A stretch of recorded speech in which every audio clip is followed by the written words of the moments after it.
Hello, and welcome to the Rebel Ballerina Show.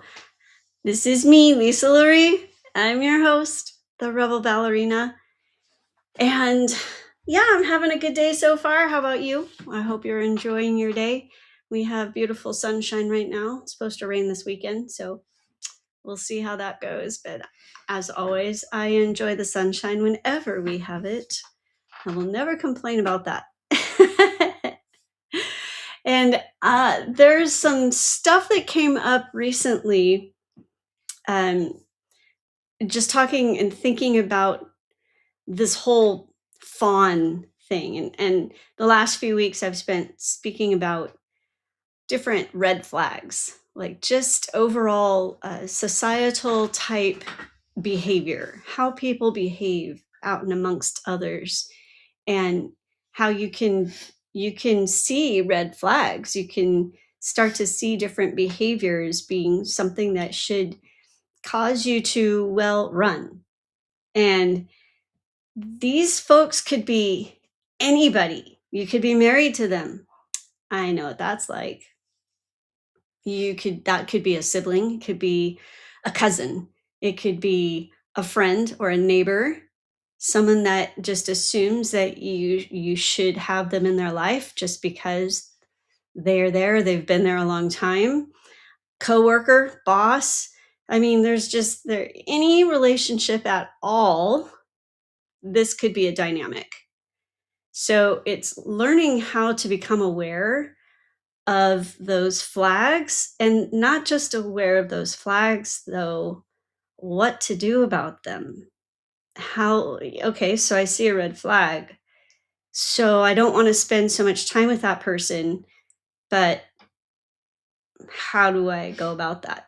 Do I just keep trying to avoid them? What do I do? You know, hell, I got divorced. I mean, it was one of those extreme situations, but that's what I did. And you might have to do that too. I don't know. Or it could be a different family member.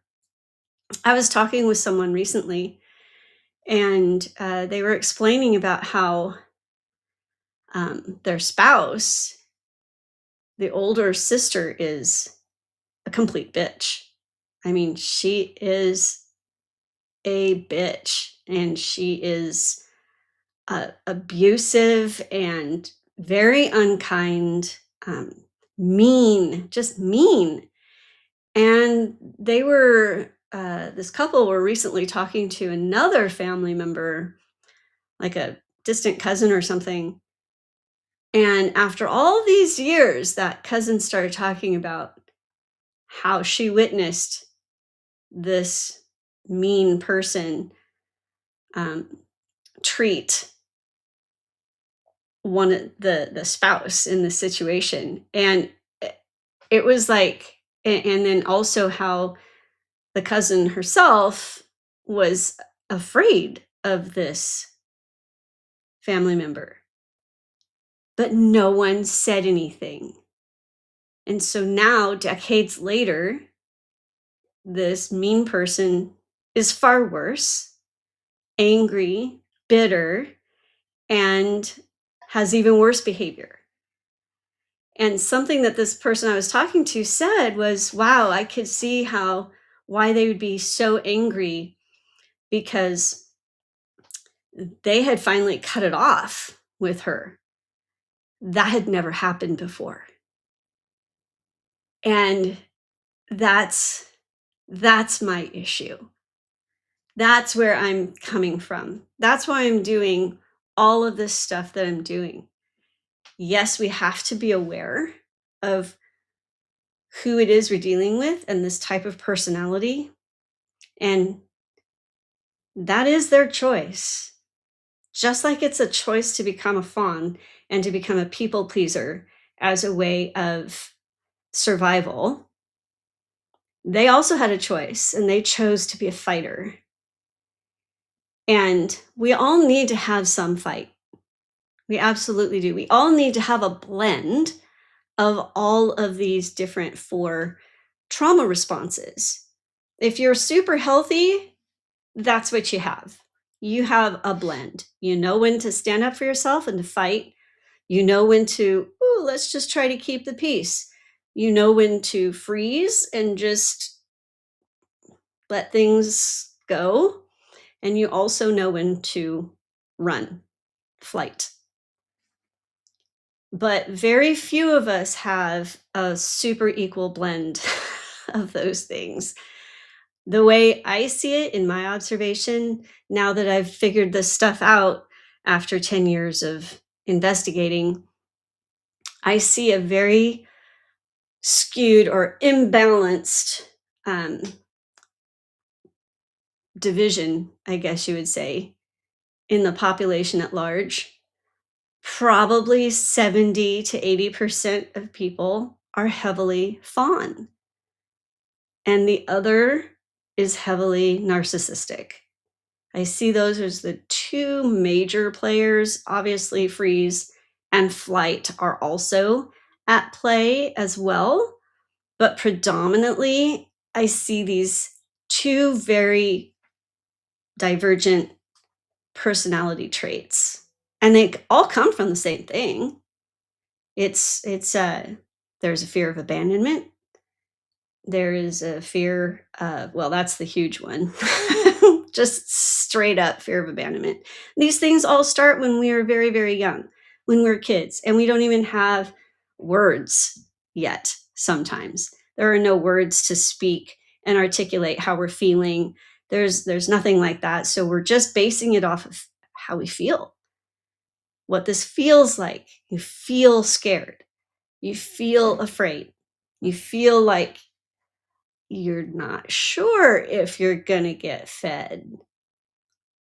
And when you're a baby crying, that crying and crying and crying, if you're being yelled at because you're crying because you're hungry, then that screws you up. you know, and then carry that in through the toddler years.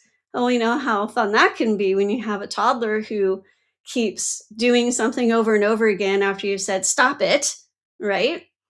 Things start happening. Patterns start getting laid. They just do. That's how it is. It's where we go with that. And it took me a seriously long time to figure this out in my own life and to come to the understanding and the awareness that I am such a fawn. I'll bend over backwards for someone. And people pleasing, that's my thing. Make sure everybody else is happy, make sure everyone else is taken care of, and that I do way more for everyone else than I would do for myself. And there are a couple problems in that those things in and of themselves, that's not a bad thing. Those are actually good traits, and everybody needs to have that kind of value of each other, right? But what gets lost is value towards yourself, and that's not okay. The other thing is it's propagated through other areas of society. Oh, you're such a good girl. And that's the thing. I was a good girl. I did everything right. And then I saw my life falling apart. And I'm like, what the fucking hell? I did everything right. And this is what I get? Very confusing. Very confusing. Like, this is not right. This is not okay. When I have done all the right things and I've behaved exactly as I was told to do, and I still end up with this heap shit of life. Done. And that's where I really had to make some decisions. So the problem that I see, and the reason that I'm doing this podcast, I'm writing a book, I'm speaking, and I have a whole program to help folks who are just like me, is because if we don't speak up and learn how to stand up for ourselves, those freaking narcissists just keep running over us over and over and over again. And it's in the personal, and it's at the world at large.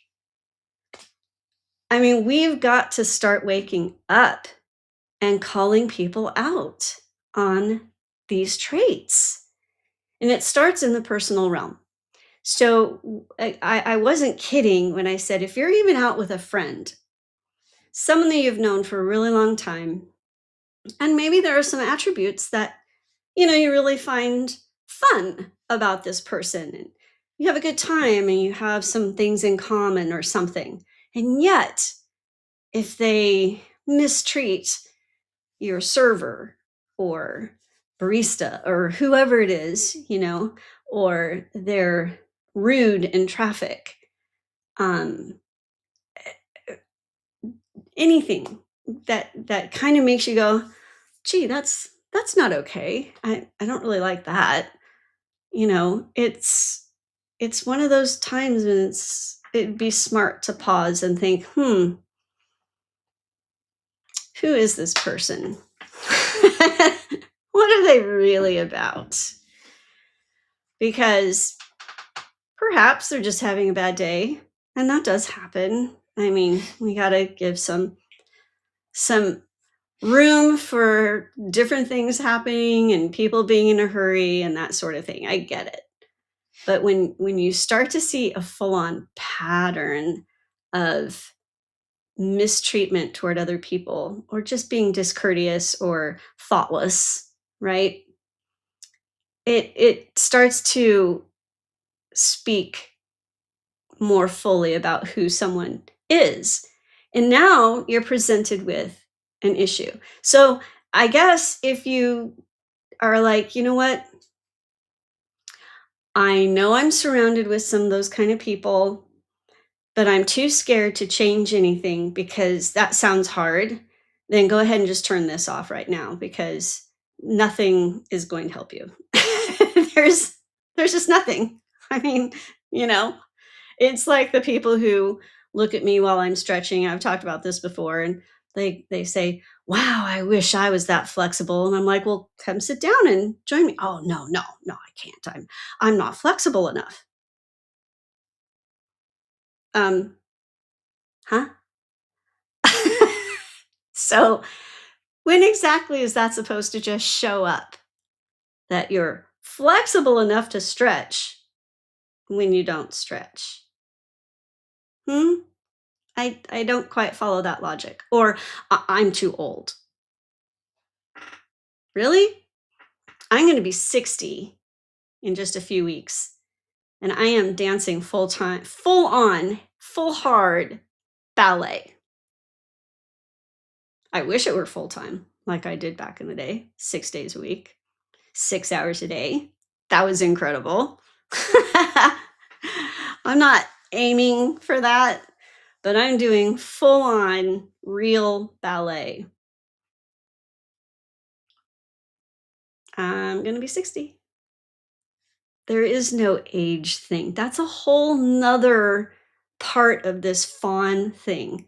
We're being told that, oh, you gotta, act a certain way, or just expect that things are going to be this way because of your age. That's bullshit. Don't buy into that. That's again going, oh, okay, well, my health is falling apart. I guess that's just how it is because I'm this age. No, that's you being a fawn and buying a load of shit. That's what that is. Instead of being responsible for your own health and doing something about it, right? So that's what I'm talking about. If you're not willing to make changes, then go ahead and turn this off, because it doesn't apply to you. But if you understand that, okay, I'm tired of being surrounded by these kind of people, I'm tired of bending over backwards for others and them not being there for me when I need it, or I'm exhausted because I'm taking on everybody else's emotional baggage because we're such empaths. If you're ready to say enough, I can't do this anymore, and don't I count for anything? Well, yeah, you do. You do. And you're exactly the person that I'm speaking with, because we do count, and your life absolutely matters. It matters, and it is to be valued, not just by everybody else, but by you. See, here's the thing. I am not saying that because we're valuing ourselves, that we don't value other people. That is not what I'm saying at all.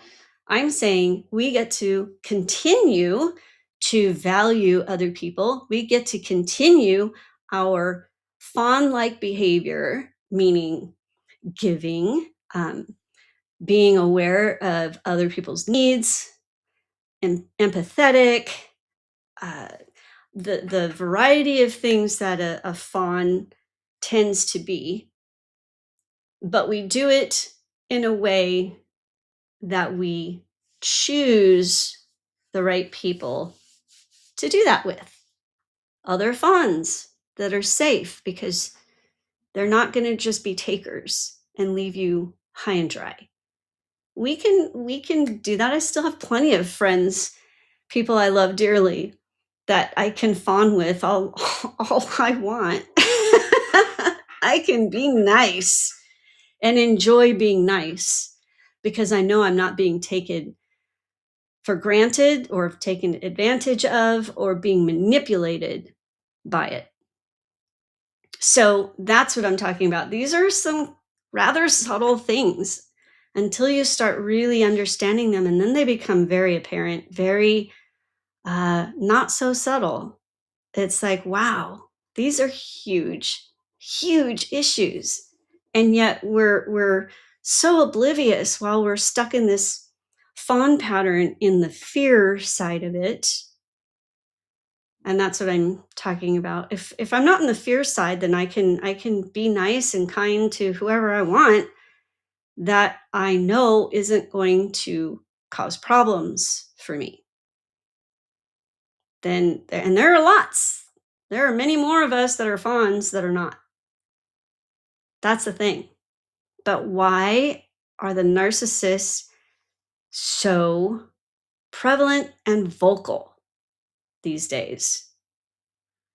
And I think it's because we're not willing to stand up and call them out. And that's the issue. Not willing, don't want to rock the boat, non confrontational. I know those are fun traits. That's what got us into this in the first place. We were trying to survive. And so we take on these traits of, oh gosh, I can't say anything. As a matter of fact, it's more than I can't say anything. I have to preempt what might happen. So I have to know how someone's feeling so that I can prevent that anger outburst, so that I can have peace and feel like I'm okay and that I'm safe. It's very, very deep. This stuff runs very deep into our subconscious. And it just keeps directing our lives from there until we bring it into our conscious so that we can actually do something about it. And that's what I'm trying to do, is to help wake us up. Come on, we got to get out of this. We got to get out of this stupor that we've been put into so that we can be so easily manipulated and taken for granted and abused. It's just anyway, we know an awful lot about narcissists now. For the last decade or so, that personality pattern has been very well studied and documented. But what about us? What about us fawns?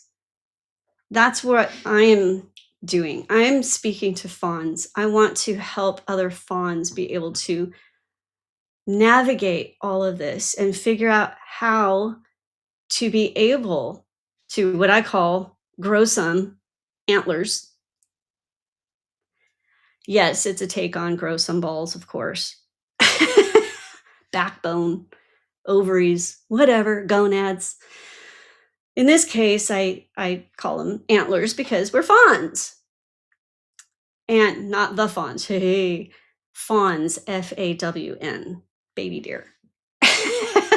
Fawning over someone.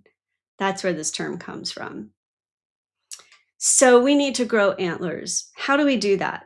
That's not so easy. So if I were to say to you, you come to me and you say, I've got this problem, this person in my life is just horrible and blah blah blah, and you've probably said it to a friend. Well, why don't you just leave? Why don't you just cut it off? Why don't you just do whatever? And yet you're in the same boat and you know it. We don't know how. We don't know how to do that because of all this stuff that's going on in this pattern that's been set up for an entire life. That's why I'm doing what I'm doing, is to help unravel all of that so that you can see for yourself what's really going on.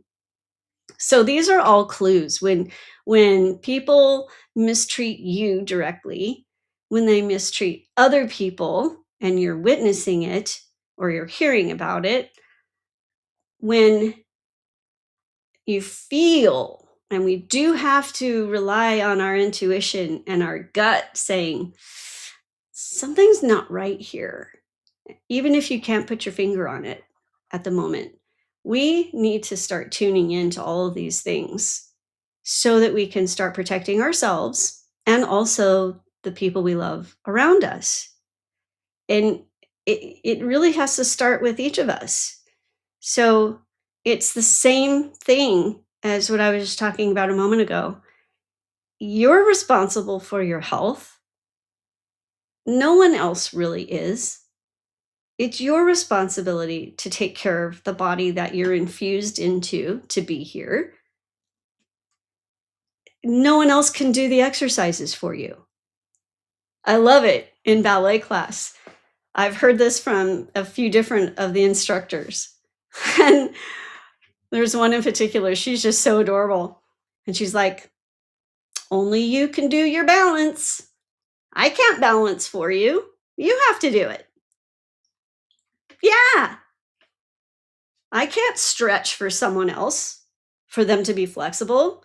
They got to sit their butt down next to me and stop going, oh, gee, I wish I could be that flexible. Well, put your butt on the floor, put your legs out, and start stretching. I mean, right? It's so freaking obvious in some ways, but when it comes to this fawn stuff, it's not. It's not obvious. And there's a lot to learn. And I spent the last 10 years learning some really significant things and mind blowing, actually. But it is the difference between a life of misery, depression, anxiety, constant exhaustion, people pleasing, and never getting anywhere. That compared to today, a life of amazement and joy and fun and happiness. I cannot explain how dramatic the contrast is. But I had to learn a lot of stuff to be able to understand it. I'm trying to make that time frame reduce, right? Can I help you not do this in 10 years? Say maybe 1 or 2. It's going to take some work though, and that's the thing. Just as we're responsible for our own health, for our balance, for our stretching, we're also responsible for our own well being emotionally and how we feel. We are responsible for that too. We can't just spend life going, well, I'm depressed because they did this and this thing happened. And I mean, I tried. I did do that for 50 years. And there's some big shit. Let me tell you, if you read my book, The Rebel Ballerina, which I am diligently trying to get published this year, you'll see there's a lot of stuff. There's a lot of stuff. There are a lot of reasons, right? But I finally came to a place with some help, especially from a gentleman who said, yeah, well, you created that. Oh, that didn't set well. Like, what? I created this misery for myself? Yeah. Not on purpose, but because of this life pattern. That's what I want to help unravel in other people's lives so that you can, if it's you, that's what I want to do, is to help you be able to unravel all of that so that you can have your life back on your terms, because that's what I'm living now. And it's freaking amazing. It's really, truly amazing. So, all of these rants I go on, it's because there's so much more that we could have in life that we have no idea of the power that we really have. I sure didn't.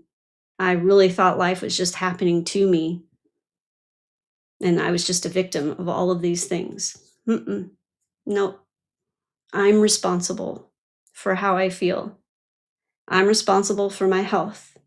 I'm responsible for whether or not I can balance. If I don't take my hand off the bar, which sometimes I don't, because I'm still working on my strength. Yeah, I know that sounds like an excuse, huh? Yeah, I got to just take my hand off the bar and balance. See, I'm calling myself out too. I have to just do it, which I am doing more and more. So it is a process. It is a process. But yeah, I am doing that more and more. I'm taking my hand off the bar because I have to, or I'll never balance.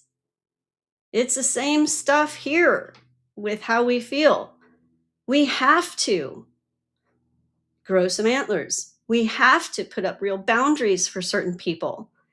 Heck, some of them we have to just leave and not have anything to do with anymore. That happens. But you're the one in charge of your life. And if you really want to live a fantastic, wonderful, fun, amazing life, now that's not to say it's all going to be perfect. I have a very, very, very dear friend who's gone through some severe tragedies in the last 2 years, starting with her own daughter's death. And her daughter was still very young. I want to say late 30s, maybe early 40s. And yet, and then there were others that she's lost in the last 2 years as well. But she is moving forward. Oh, amazing. And it's a choice. Anyway, I'll talk more about her because she is doing some phenomenal things. Maybe I'll do that next week because, yeah, some phenomenal things.